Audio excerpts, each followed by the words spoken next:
Ikhwatal Islam, a'azani Allah wa iyyakum. Kita masuk hadis yang ke-24 ya. Itu hadis yang panjang, hadis qudsi.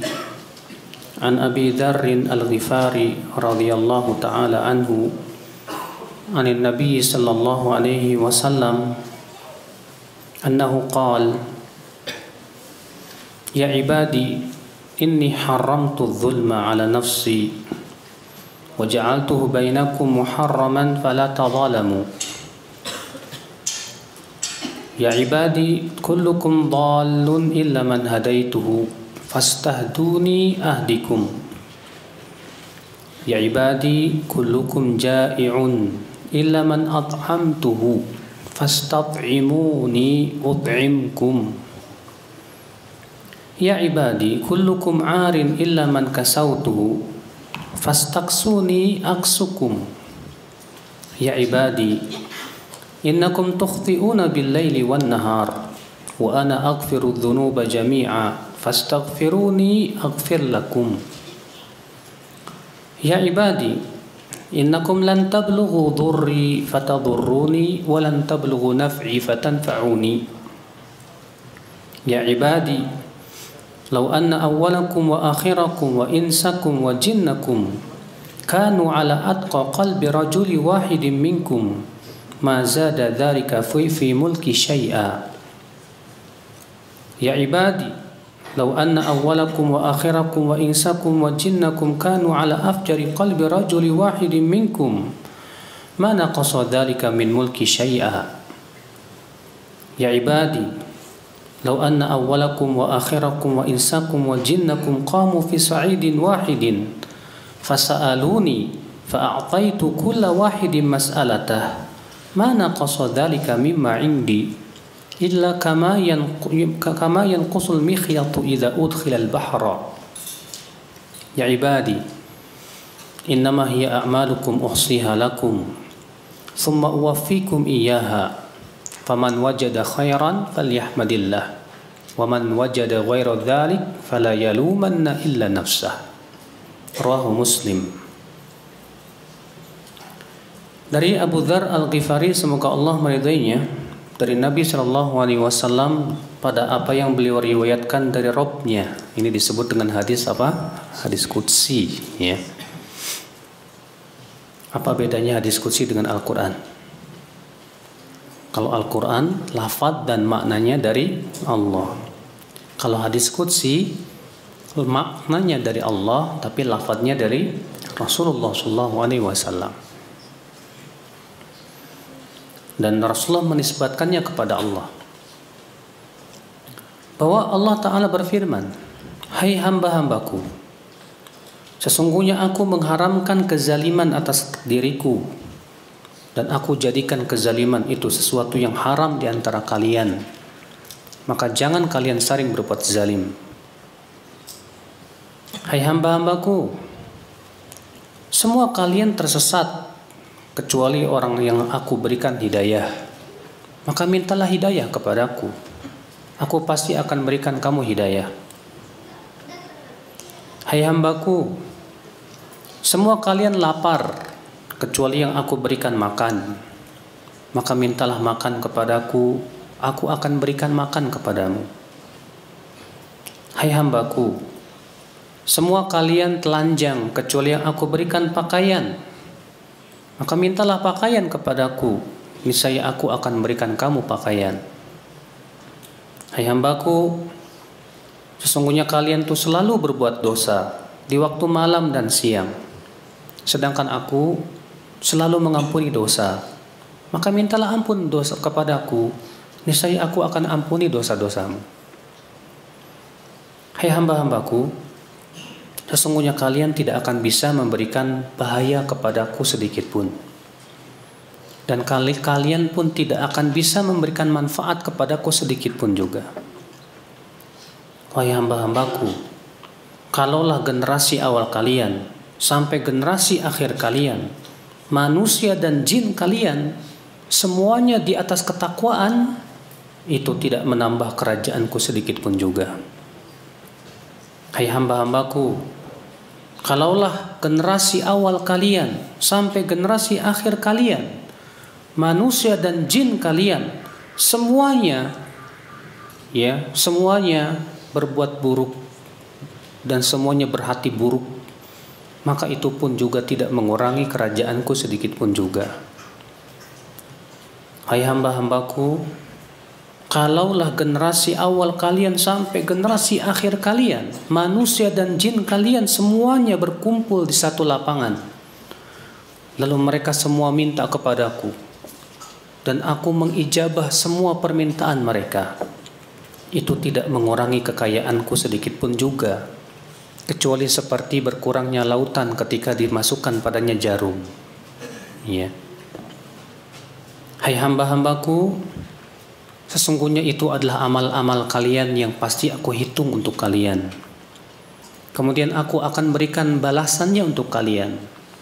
Maka siapa yang mendapatkan balasannya kebaikan, hendaklah ia puji Allah. Dan siapa yang mendapatkan balasannya keburukan, maka jangan ia mencaci kecuali dirinya sendiri. Hadis ini riwayat Muslim. Kita akan bahas sedikit demi sedikit hadis ini ya akhwal Islam. Allah Ta'ala berfirman, wahai hamba-hambaku, sesungguhnya aku mengharamkan kezaliman atas diriku. Keyakinan kita Pak Ahlus Sunnah wal Jamaah bahwa Allah tidak pernah menzalimi hambanya. Al-Quran pun berkata demikian. Allah berfirman, innallaha la yadhimu mithqala dzarrah. Sesungguhnya Allah tidak pernah berbuat zalim, sekecil apapun tidak pernah zalim. Yeah. Allah menjadikan si fulan miskin, apa berarti Allah zalim? Tidak. Allah jadikan si fulan cacat, zalim? Tidak. Adil. Semua perbuatan Allah pasti adil. Walaupun di mata manusia itu zalim, terlihat zalim. Kenapa? Karena manusia itu ilmunya sedikit, Mas. Allah mengatakan wa ma utitum minal ilmi illa qalila.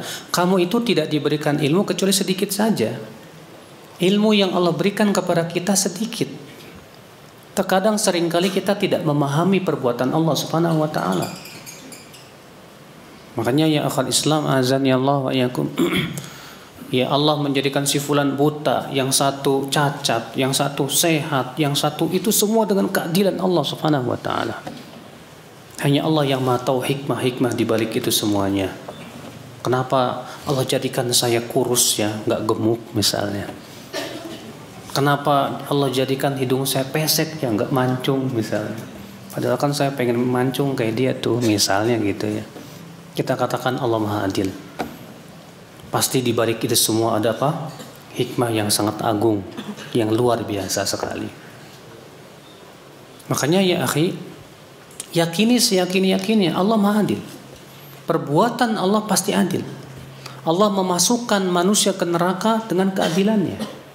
Dan Allah masukkan manusia ke surga dengan rahmat dan kasih sayangnya. Kenapa Allah masukkan si fulan ke neraka? Karena dia berhak masuk neraka. Disuruh beriman gak mau, disuruh taat gak mau. Padahal sebetulnya dia tahu itu tidak boleh, tapi dia tidak beriman. Adil dong kalau Allah berikan kepada dia sanksi. Kalau ada orang Pak sudah banyak membunuh orang, sudah banyak ngambil harta orang, udah gitu gak dikasih sanksi, adil gak Pak? Hah? Adil? Gak adil.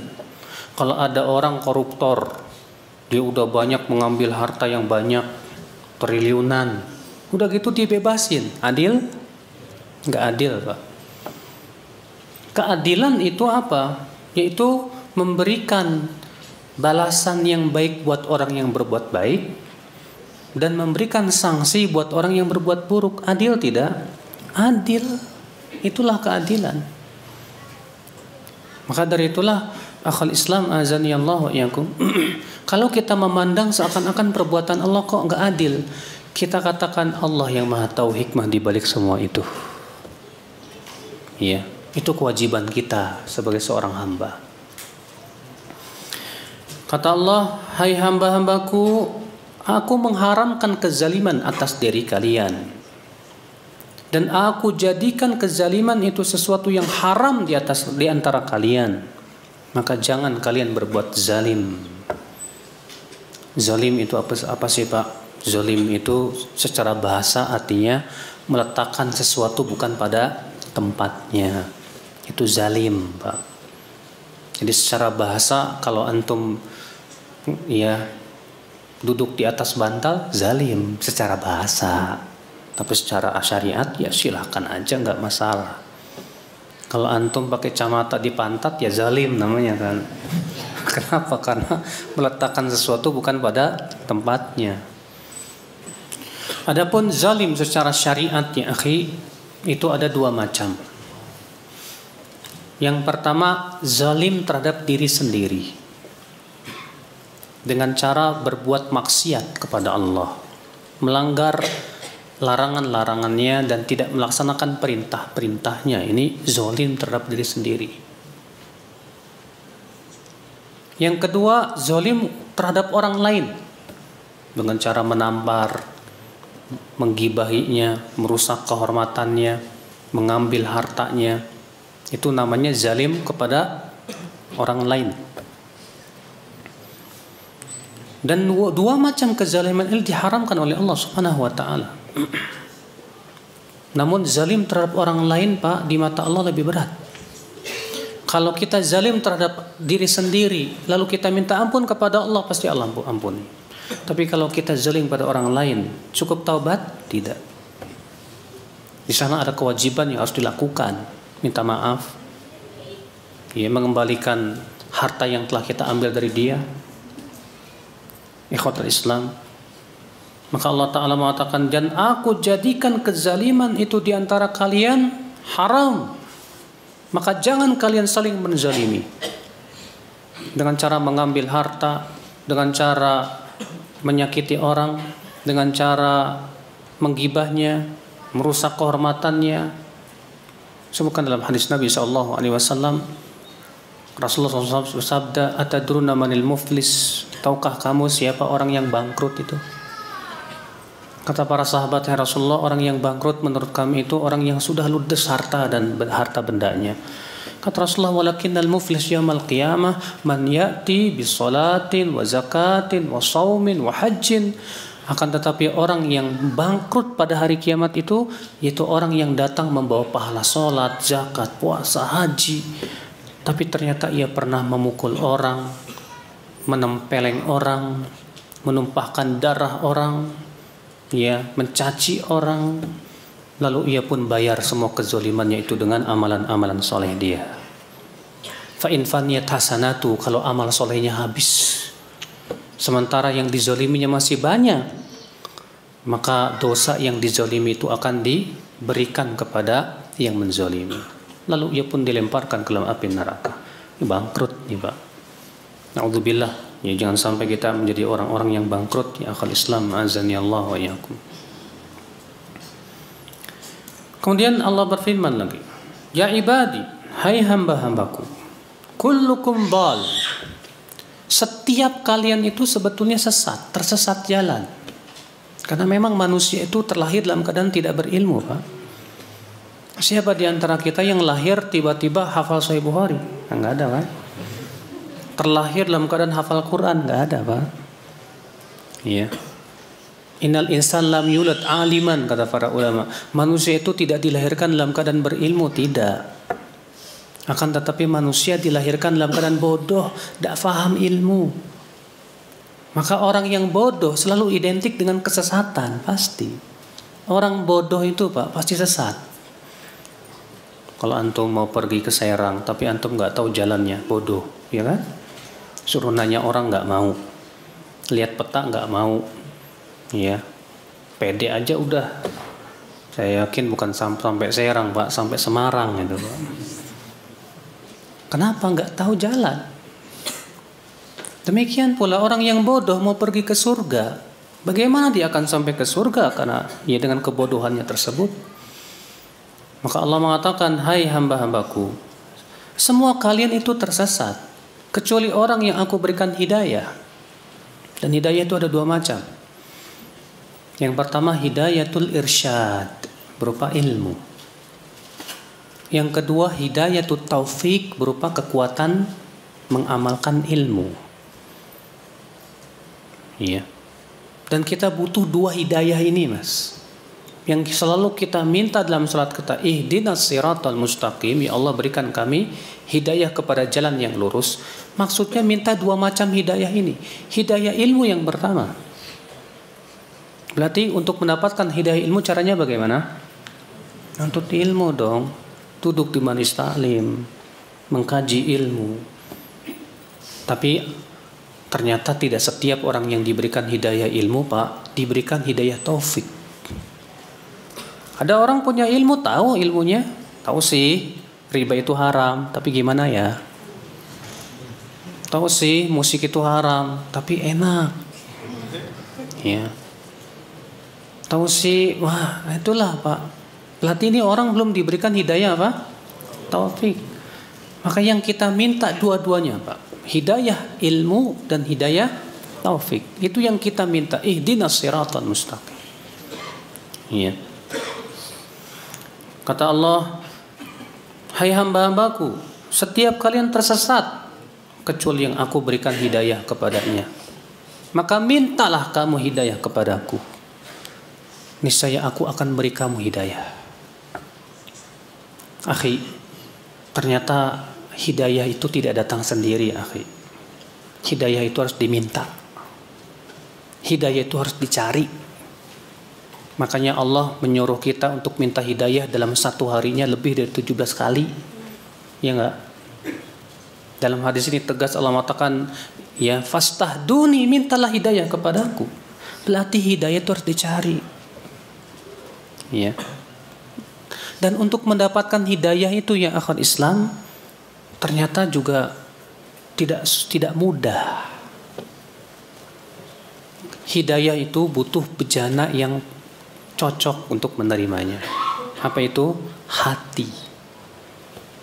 Makanya Rasulullah SAW memberikan perumpamaan hidayah itu seperti air hujan.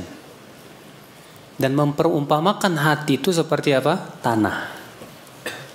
Dalam hadis riwayat Bukhari dan Muslim, Rasulullah SAW bersabda, "Mathalu ma ba'athani Allahu minal ilmi wal huda, kamathali ghaithin asabat arda." Perumpamaan apa yang Allah utus aku berupa hidayah dan ilmu itu seperti air hujan yang menimpa apa? Tanah. Ya, fakanat minha ta'ifah thayyibah. Ternyata di antara tanah itu ada yang subur dan gembur, Pak.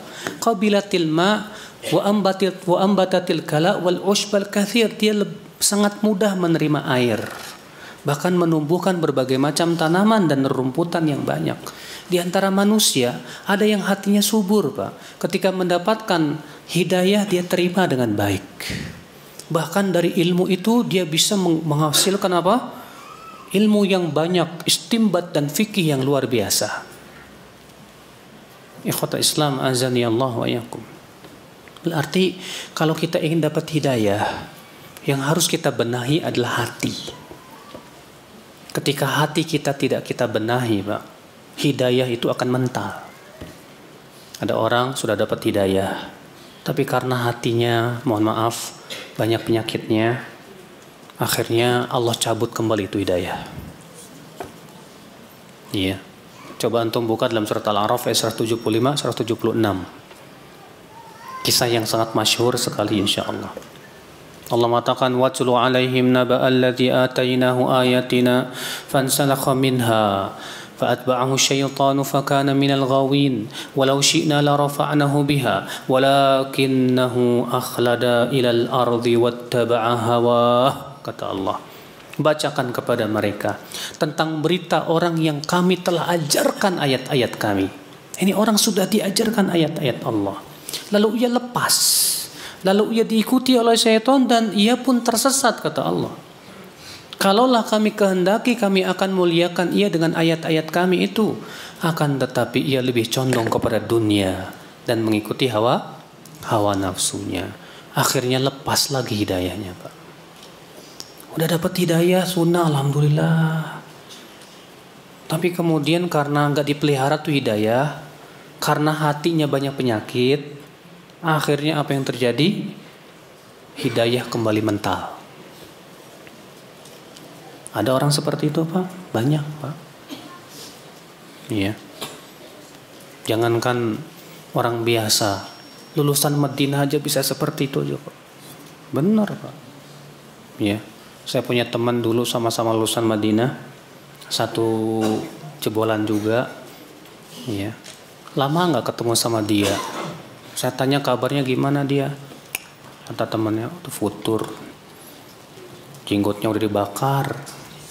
Udah musbil, udah ngerokok. Ya Allah, ya Rabbi. Saya cuma bisa apa?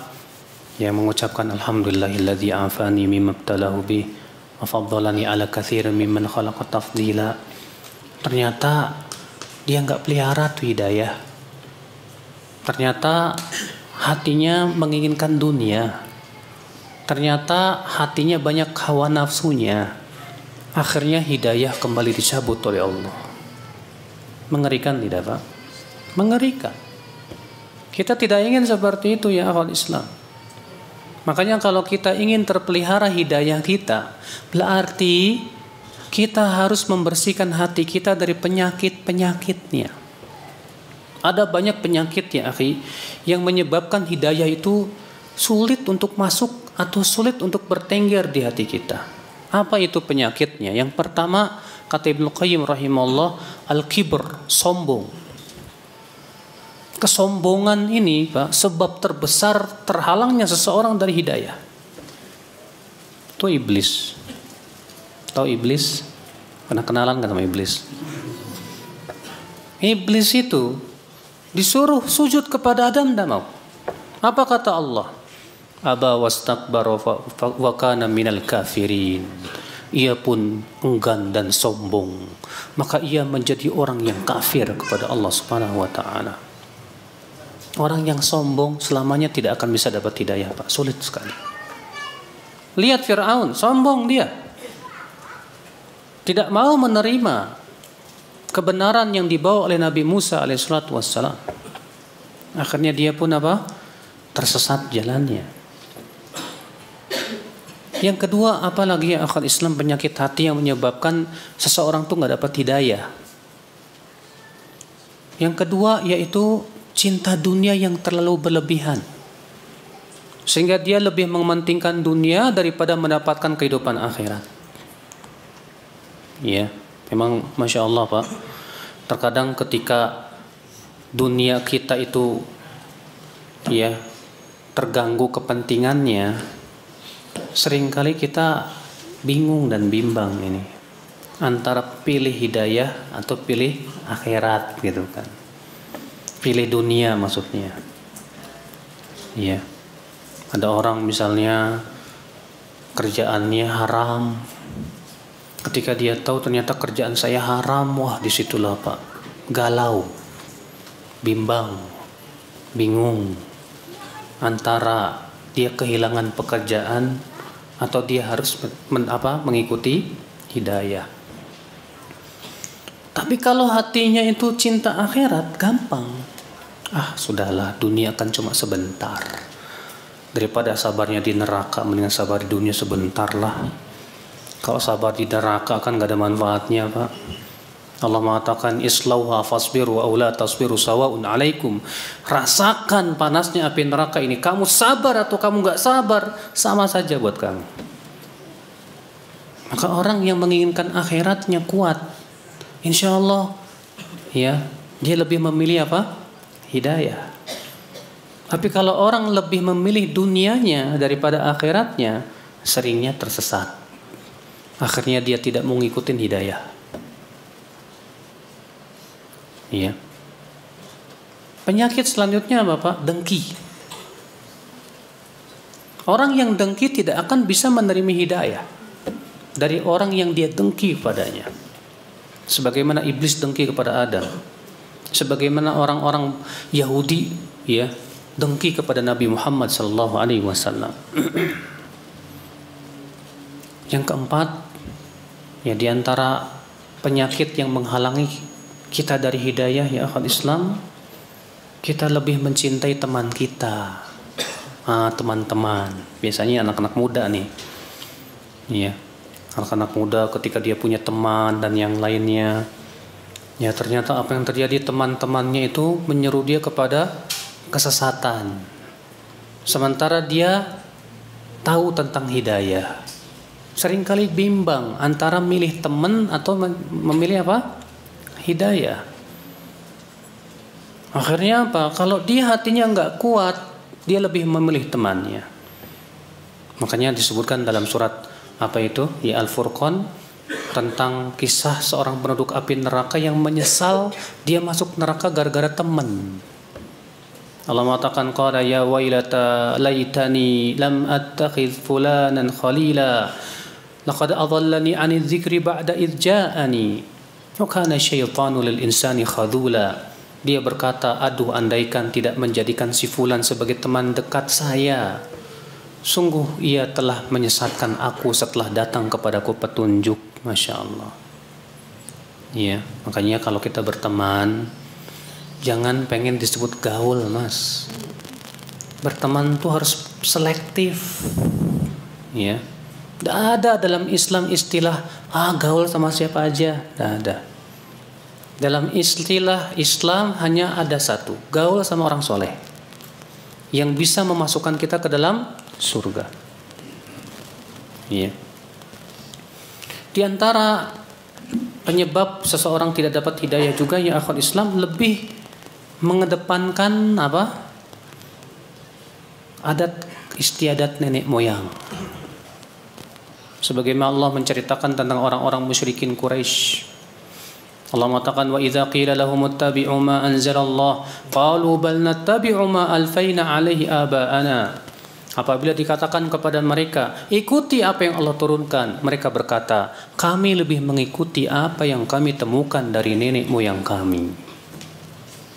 Sehingga mereka lebih mencintai nenek moyangnya, bapak-bapaknya, keyakinan daripada ya adat istiadatnya, daripada mengikuti syariat. Banyak pak di zaman sekarang yang seperti itu. Yang jauh-jauh aja terkadang di masyarakat kita ini, cara pernikahannya aja itu suruh syariat, gak mau. Adatnya begini. Ya nanggep apa itu? Ya orkes, organ tunggal, dangdutan, nyanyi. Aduh. Ya, antum minta ke bapak sama emak, pokoknya saya pengen ikut syariat, gak boleh. Pokoknya ikut adat. Sulit benar pak. Ya, kenapa? Karena mereka lebih mengagungkan adat daripada syariat. Sulit dapat hidayah kalau seperti itu ya akhwal Islam. Demikian pula ya akhwal Islam, orang yang lebih mengedepankan akalnya sulit juga dapat hidayah. Orang yang menganggap seakan pendapatnya, ra'yunya itu yang benar. Makanya iblis la'anahullah ketika diperintahkan oleh Allah untuk sujud kepada Adam, ternyata iblis menolak dengan akal dia. Apa kata dia? Khalaqtani min nar wa khalaqtahu min tin. Ya Allah, engkau ciptakan aku dari api, sedangkan engkau ciptakan Adam dari tanah. Seharusnya dia dong yang sujud sama saya. Dia tolak perintah Allah dengan apa? Akalnya. Maka orang yang selalu mengedepankan akal, seringkali dia tersesat jalan, mas. Iya. Kalau ada dalil yang tidak sesuai dengan akalnya, apa kata dia? Gak masuk di akal saya. Ya, saya pernah dengar ada orang yang bilang gini, Pak. Kok isbal tuh haram sih?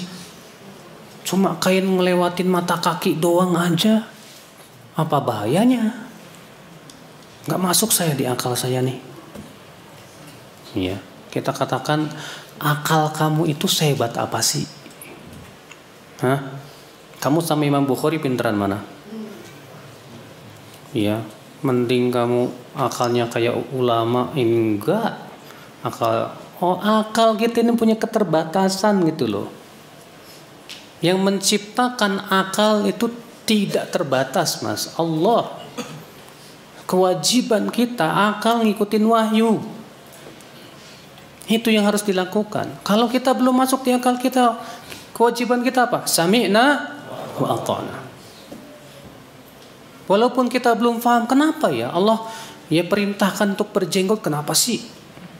Saya belum paham, belum masuk di akal saya. Kita katakan agama tidak berdasarkan akal, tapi agama kita menyuruh kita untuk tunduk dan taat.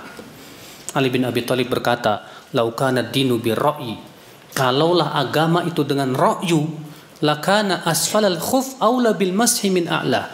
Pastilah bagian bawah khuf lebih layak untuk diusap daripada bagian atas. Tapi kata Ali bin Abi Thalib, aku justru malah melihat Rasulullah mengusap khuf bagian atasnya, bukan bawah. Kata Ali, seharusnya yang lebih masuk di akal tuh bawah dong. Karena yang injak najis ya bawah. Tapi kenapa Nabi mengusapnya atas? Ya kan? Antum kalau kentut yang antum cuci apa? Wajah, tangan, kepala, kaki. Kenapa nggak pantat? Makanya kata Ali bin Abi Thalib, kalau agama ini berdasarkan akal, banyak perkara yang nggak masuk di akal manusia, Pak. Walaupun memang agama Islam itu selalu sejalan dengan akal, tapi kan akal manusia itu lemah. Ya, makanya jangan so intelek, kenapa? Ya, kadang tuh banyak orang so intelek, Mas. Ya, inteleknya intelek lagi. Itu bahasa Inggris kan, Mas? Kalau telek bahasa Jawa. Ikhwata Islam, azani Allah wa iyyakum. Nah inilah ya akhir di antara penyakit-penyakit ya yang menyebabkan seseorang sulit mendapatkan apa? Hidayah. Iya. Kata Allah, ya ibadi hai hambaku, setiap kalian itu tersesat kecuali orang yang aku berikan hidayah kepadanya, maka mintalah hidayah kepadaku. Niscaya aku akan berikan kamu apa? Hidayah. Setiap kita Pak harus berusaha untuk mencari hidayah dan berusaha dan terus berusaha. Jangan Anda katakan, nanti kalau Allah berikan saya hidayah nanti juga dapat hidayah. Banyak orang seperti ini juga yang berkata, Pak. Ya, pernah ada seorang wanita yang nggak pakai jilbab, you can see lah istilahnya gitu. Ketika dinasihatin, kamu pakai jilbab dong. Jawabnya apa, Pak? Sudah kodratnya begini, takdirnya gini, nanti juga kalau dapat hidayah dapat kok. Waduh, wah ini keyakinan orang-orang musyrikin, Pak. Ya. Apa kata orang musyrikin? La usya'allahu ma asyrakna. Kalau Allah kehendaki, kami tidak akan berbuat syirik. Orang musyrikin berkata begitu. La usya'allahu ma asyrakna. Wala abahuna. Kalau Allah kehendaki, kami tidak akan berbuat syirik. Ya gimana, udah takdir. Istilahnya begitu ya, akhwat Islam, azani Allah wa iyyakum. Tak bisa seperti itu dalam Islam. Allah menyuruh kita untuk minta hidayah. Kalau minta hidayah berarti harus ada usaha untuk mendapatkannya dengan seluruh tenaga kita. Mencari ilmu dan mencari ilmu ya akhwat Islam, azani Allah wa iyyakum. Dan ingat, mencari hidayah itu tidak mungkin bisa dengan cara santai-santai, enggak. Ya, mencari hidayah itu harus sungguh-sungguh, Pak. Belum lagi mengamalkan hidayah pun harus sungguh-sungguh, Pak. Karena apa? Halangannya itu berat. Ya, ketika kita mencari ilmu, kemudian kita di sana ada halangan-halangan, banyak orang berjatuhan, Pak, ketika dihadapkan oleh Allah halangan-halangan tersebut. Ya, maka dari itulah ya akhwat Islam, setiap kita harus kuat ya di dalam menghadapi berbagai macam rintangan-rintangan tersebut. Kita lanjutkan. Lalu Allah Ta'ala berfirman, hai hamba-hambaku, setiap kalian itu lapar kecuali yang aku berikan makan, maka mintalah makan kepadaku. Bayangkan, Pak, kalau negeri Indonesia ini ditahan oleh Allah air hujan setahun aja, kering kerontang, tanaman mati semua, binatang-binatang ternak mati, kelaparan terjadi di mana-mana. Siapa yang bisa memberikan air hujan kalau bukan Allah? Coba. Ya nggak, Pak? Sahih. Taib. Air hujan banyak, makanan banyak. Tapi Allah takdirkan kamu nggak bisa makan. Siapa yang bisa menyembuhkan kamu kalau bukan Allah Subhanahu wa taala? Kalau bukan karena Allah yang memberikan kita makan, kita nggak bisa makan ya akhwat Islam. Allah yang memudahkan tanaman tumbuh, padinya itu Pak, ditumbuhkan oleh Allah Subhanahu wa taala. Ternyata untuk jadi dari padi sampai jadi nasi, berapa alat yang kita butuhkan? Harus pakai ya pupuknya, sudah begitu dipanen, sudah begitu harus di apa? Ya, jadi gabah dulu, tahu kan gabah? Udah gabah jadi nasi, kan ada prosesnya itu. Prosesnya butuh apa coba? Alat-alat. Siapa yang membuat alat-alat itu? Ya, semuanya dari Allah Subhanahu wa taala. Kalau cuma nasi doang nggak enak. Allah tumbuhkan berbagai macam sayur-mayurnya. Allah berikan juga binatang-binatang ternaknya. Allah jadikan juga Masya Allah bawang putih, bawang merahnya. Diri makan terasa nikmat. Masya Allah, Alhamdulillah. Coba kita renungkan aja Pak. Itu sepiring nasi ini berapa banyak nikmat yang Allah berikan kepada kita. Sepiring yang kita makan itu. Di situ ada ayam, ada tempe, ada apa lagi Pak? Perkedel, ada sayur. Coba kita pikirin satu-satu loh. Ya. Masya Allah, nikmat Allah ini luar biasa sekali. Ya. Makanya syukuri nikmat itu ya akal Islam. Maka Allah mengatakan fastat'imuni, mintalah makan kepadaku. Minta makan dan minta dimudahkan supaya kita bisa melumat makanan dengan baik, mencerna makanan dengan baik. Iya. Makanya Rasulullah SAW ngajarin kita kalau makan baca Bismillah supaya apa? Berkah. Kata Rasulullah SAW apa? Ijtami'u fit ta'am wadhkuru ismallah fih yubarak lakum fih. Berjamaahlah ketika makan dan baca Bismillah. Niscaya Allah berikan keberkahan pada makananmu. Ya. Ikhwatul Islam azani Allah wa iyyakum. Maka dari itu ya akhi ya, kita mensyukuri nikmat makanan ini saja susah banget Pak. Berapa banyak makanan yang sudah kita masukkan. Ya, ternyata untuk mensyukuri nikmat makanan sendiri, untuk kita jadikan menjadi sebuah ibadah, banyak di antara kita ya sulit untuk melakukannya. Kita lanjutkan. Wahai hamba-hambaku, setiap kalian tuh telanjang kecuali yang aku berikan pakaian. Maka mintalah kepadaku pakaian, aku akan berikan kamu pakaian. Minta kepada Allah pakaian Pak.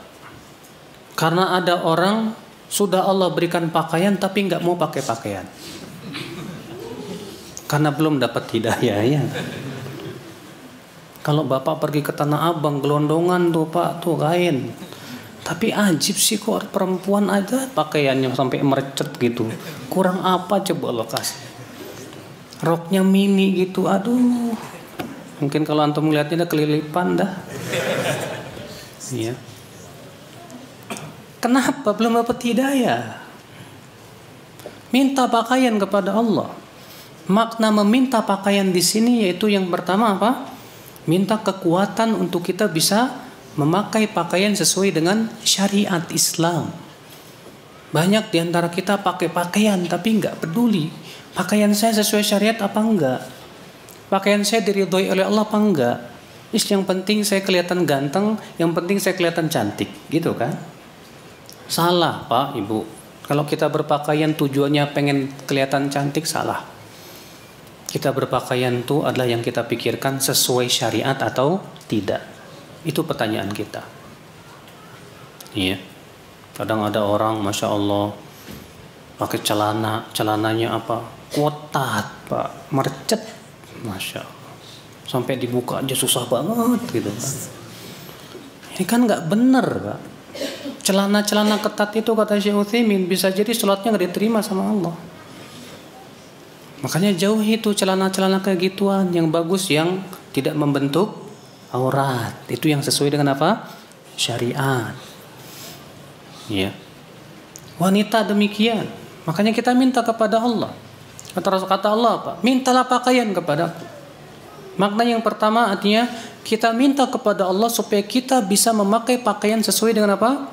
Syariat. Makna yang kedua, kita minta kepada Allah hidayah kekuatan untuk bisa memakai yang sesuai syariat itu. Iya. Kemudian kita berusaha untuk mensyukuri nikmat pakaian yang Allah berikan kepada kita tersebut, ya akhwan Islam. Dengan cara apa? Ya, tidak berlebih-lebihan dalam berpakaian. Kadang ada orang, Masya Allah, terlalu berlebihan Pak pakaiannya Pak. Yang disebut dengan pakaian syuhroh.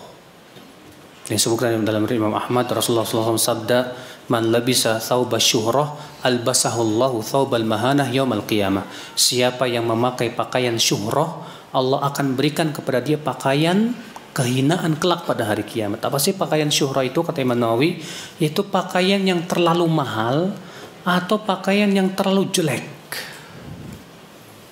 Ya, ada pakaian mahal banget sampai ratusan juta beli pakaian. Buat pakaian tok ratusan juta, Masya Allah. Ini berlebihan, tidak boleh.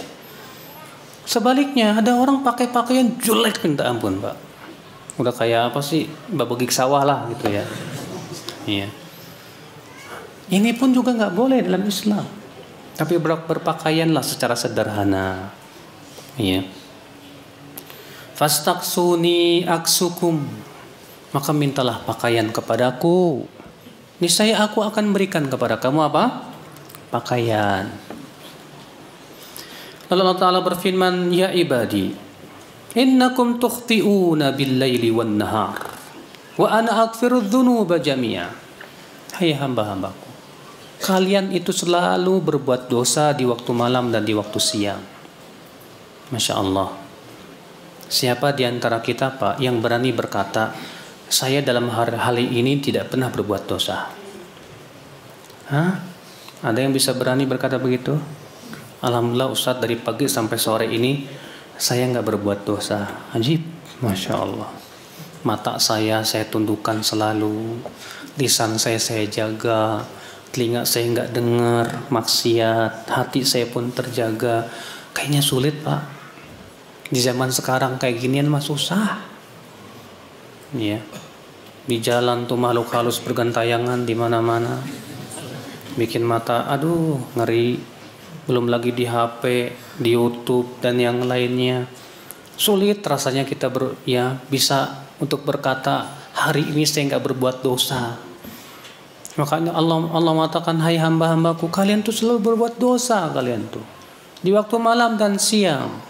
Dan aku pun selalu mengampuni dosa-dosa. Maka apa konsekuensinya? Minta ampun kalian kepadaku. Kalau kita yakin bahwa Allah Maha Pengampun, segera minta ampun. Salah besar kalau ada orang berkata, gampang nanti saya mau taubat, toh Allah Maha Pengampun. Kata Ibnu Qayyim, hada maghrur. Ini orang tertipu. Sebatas dia punya keyakinan Allah Maha Pengampun, akhirnya apa? Dia terus-menerus berbuat dosa dan tidak mau bertaubat dan istighfar kepada Allah Subhanahu wa taala. Salah besar, Pak. Kalau kita yakin Allah Maha Pengampun, segera apa? Minta ampun. Ingat Bapak sekalian, taubat itu tidak boleh ditunda. Haram hukumnya. Kata para ulama, taubat itu wajib dilakukan sekarang juga. Harus. Jangan Anda katakan, gampang, saya taubat nanti umur 60 tahun. Nantilah saya taubatnya kalau udah tua. Nantilah taubatnya besok. Gak bisa.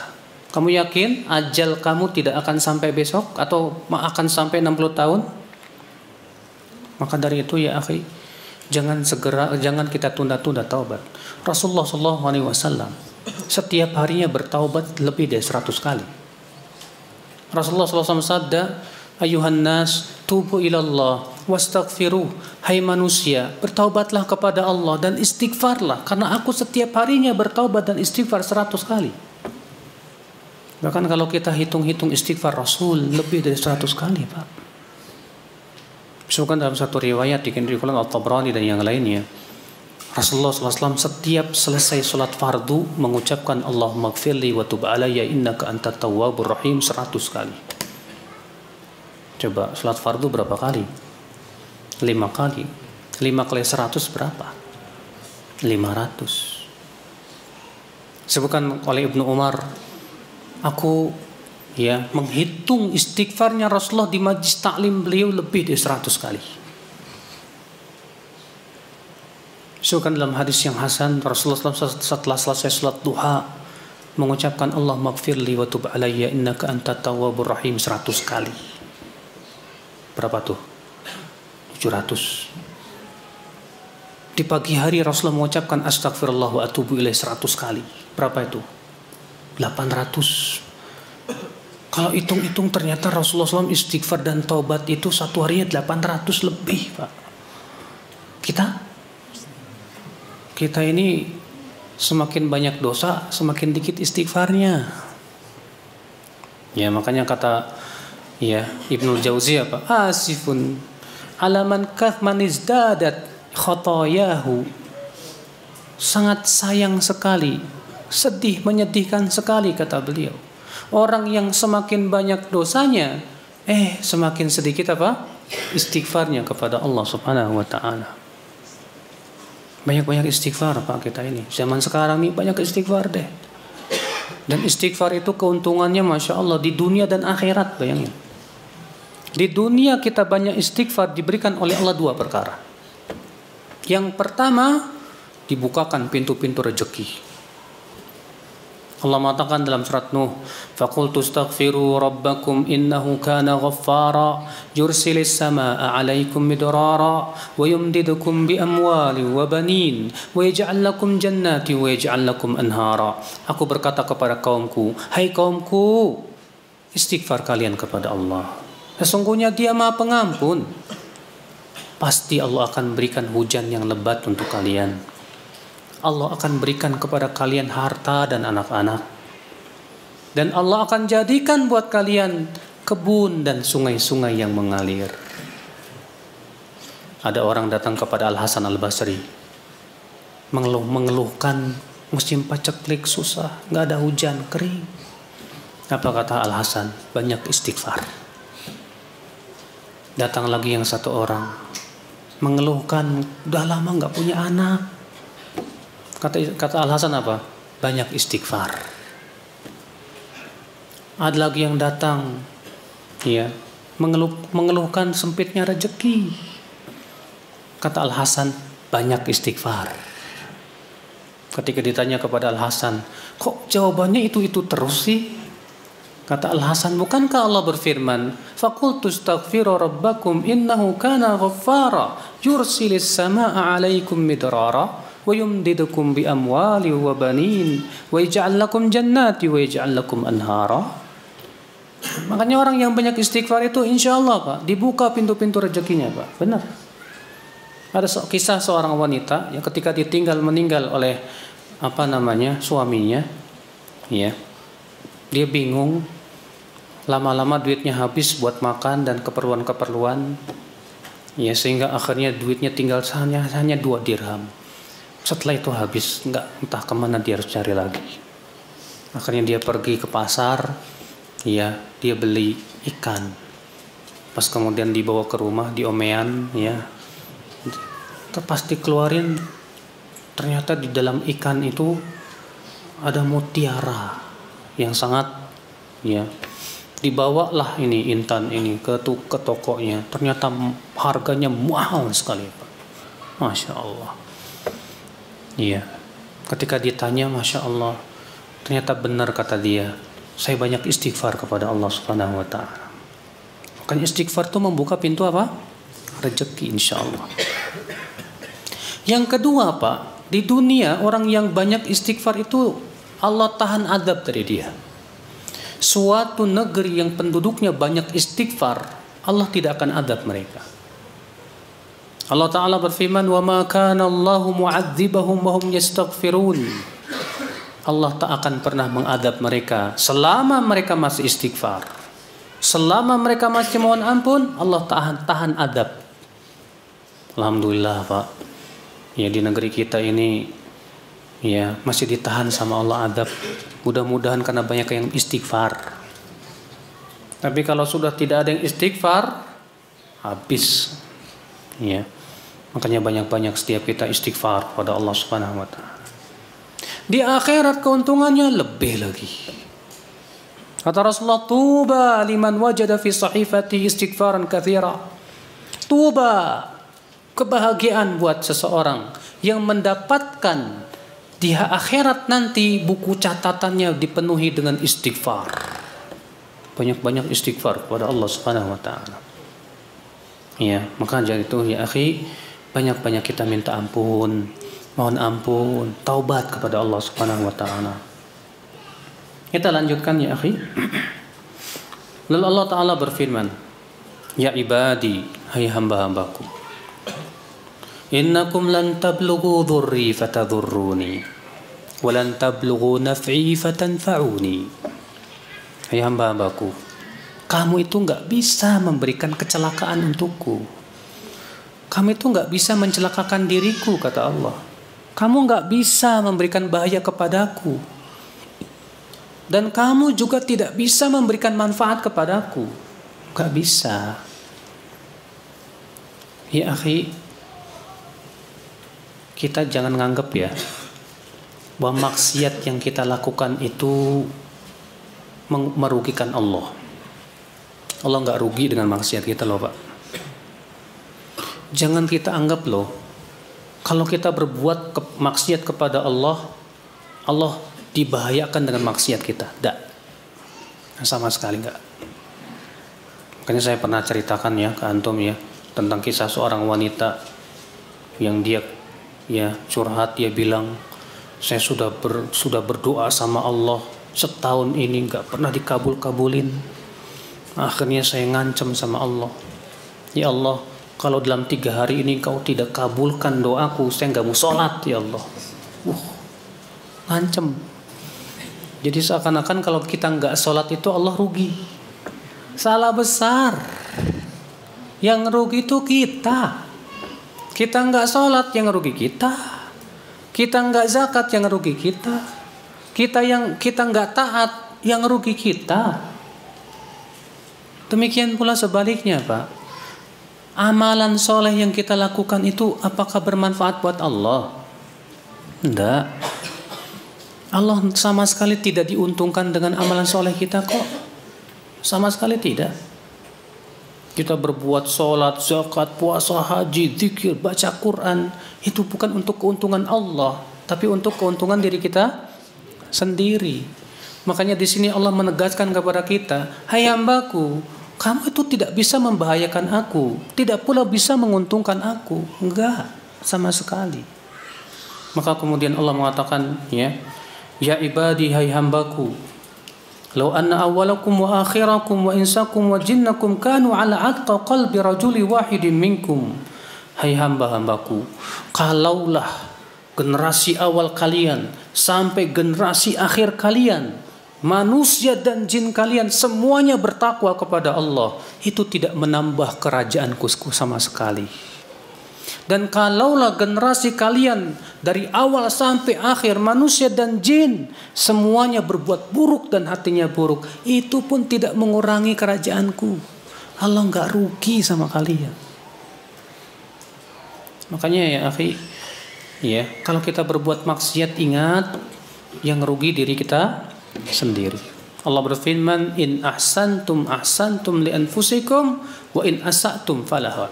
Jika kamu berbuat baik, kebaikan itu untuk diri kalian, dan jika kamu berbuat buruk, maka perbuatan buruk itu untuk kalian juga. Ya. Lalu Allah Ta'ala berfirman,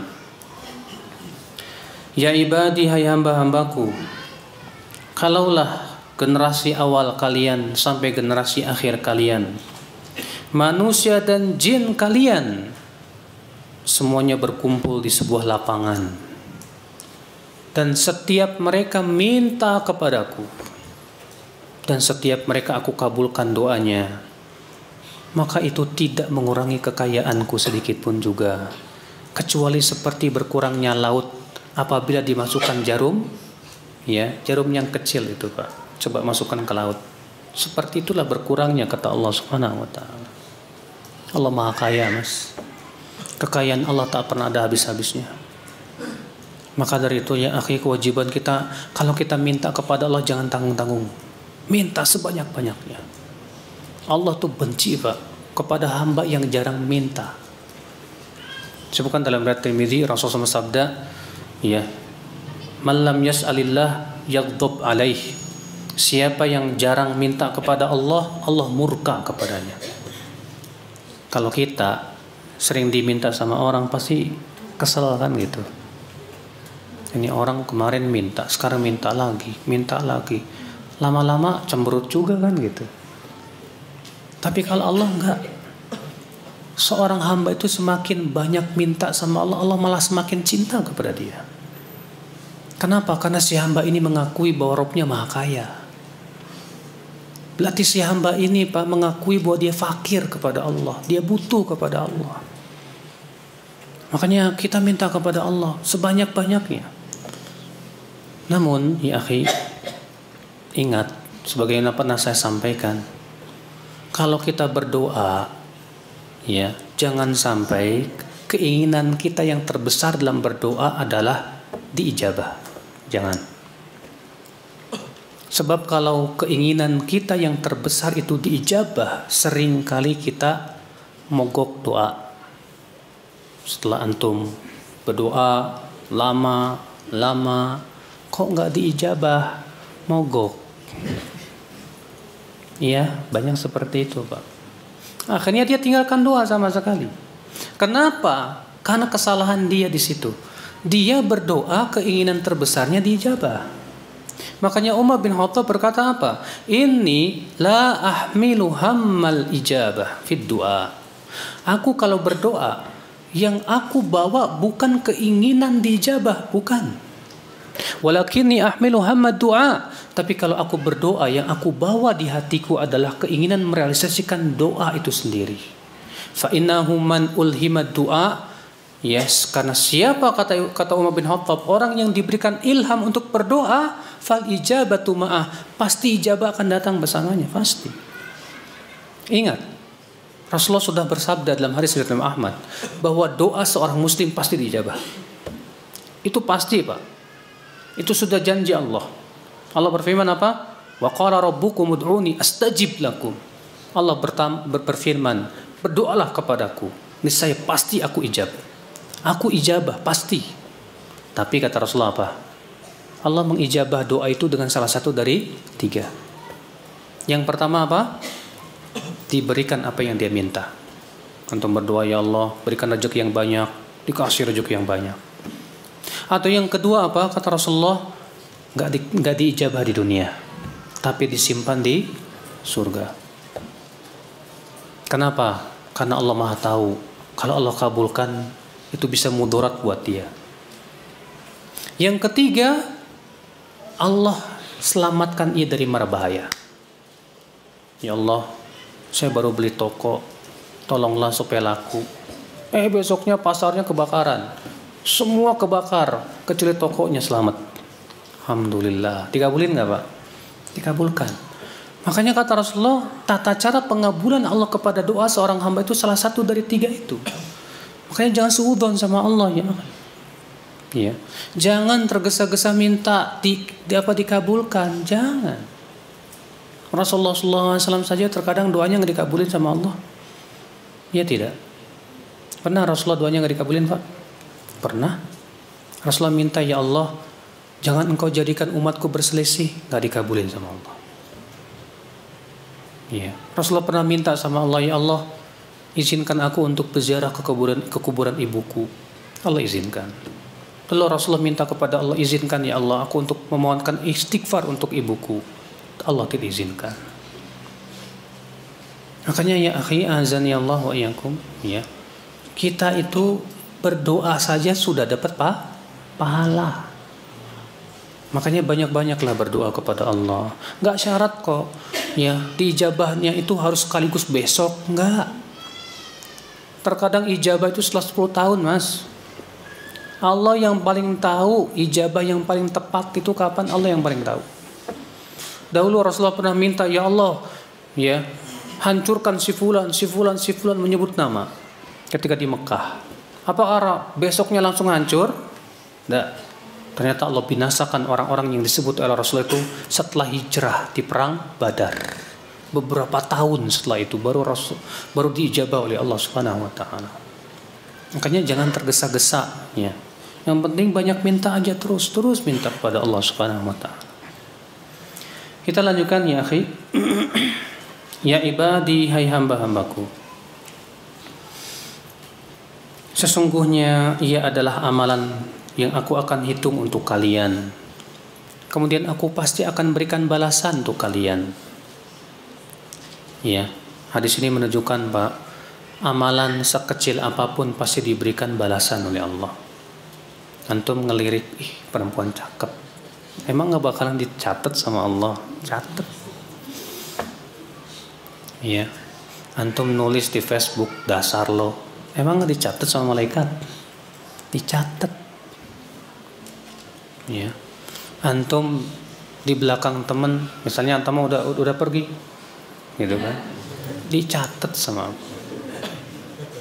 Mengatakan faman ya'mal mithqala dzarratin khairan yarah wa man ya'mal mithqala dzarratin syarran yarah. Siapa yang mengamalkan kebaikan sekecil apapun, dia akan melihat balasannya. Ya, dan siapa yang mengamalkan keburukan sekecil apapun, dia akan melihat apa? Balasannya. Jangan merecehkan kebaikan sekecil apapun. Dan jangan meremehkan keburukan sekecil apa. Kata para ulama, ada orang bisa jadi masuk neraka gara-gara satu dosa yang dianggap remeh, Mas. Rasulullah SAW sabda, innal abda yatakallam bi kalimatin min sakhatillah la yulqi biha balan yahwi bihi fi nari jahannam sab'ina kharifan. Seorang hamba mengucapkan kata-kata yang dimurkai oleh Allah dan dia anggap itu remeh. Gara-gara itu dia dimasukkan ke neraka 70 tahun.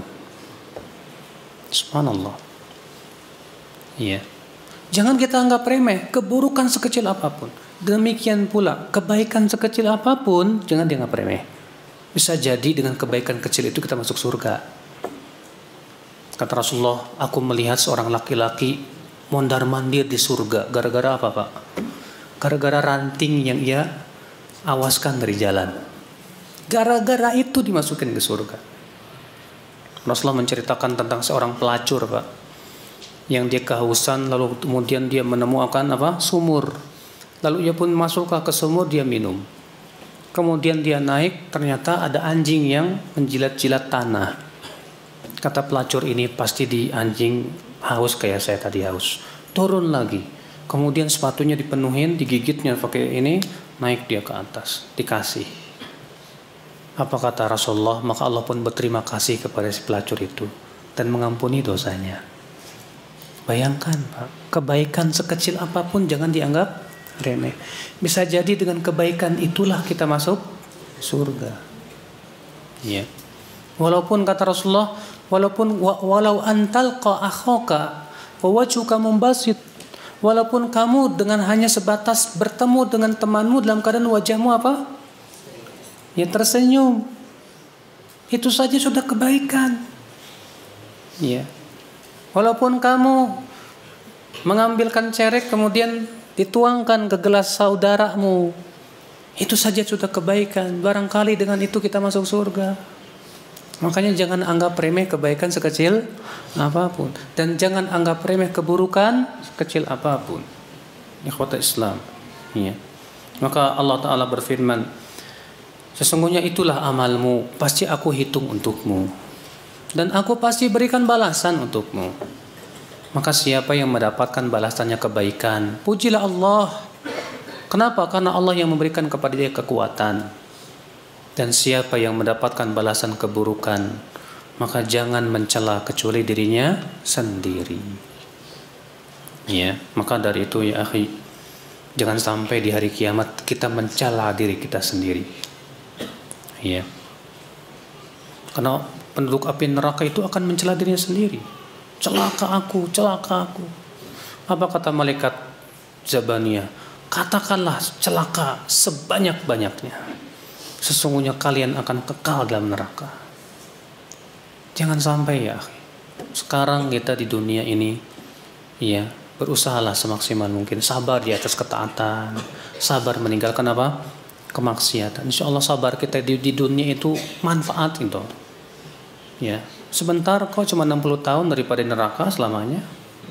Satu harinya di neraka berapa Pak? Tahu sendiri. Ya, daripada sabar di neraka mendingan sabar di dunia kan?